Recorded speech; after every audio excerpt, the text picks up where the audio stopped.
Sabi nila, sa tuwing pinapatawad mo raw yung taong paulit-ulit kang sinasaktan, mas lalo daw siyang mawawala ng respeto sa relasyon ninyo. Para sa akin may point naman ito. Kasi pansin mo naman siguro na sa tuwing pinapatawad mo yung tao, imbes na magbago, inuulit-ulit niya pa rin yung mga bagay na ikakasakit mo or dahilan para mag-away kayo.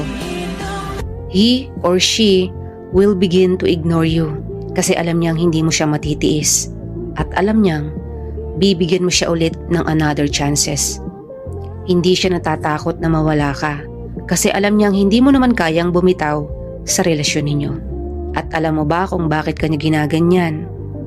Kasi sinanay mo siya. Naging komportable siya sa mali dahil palagi mong pinapatawad at tinotolerate mo pa. Nawala na yung respeto sa'yo. Believe me, never be too much available for someone, otherwise you will lose your importance. Never let a person get comfortable disrespecting you. Pwedeng humingi ng patawad pero tanggapin nyo na wala nang mababalikan pa pagdating sa relasyon.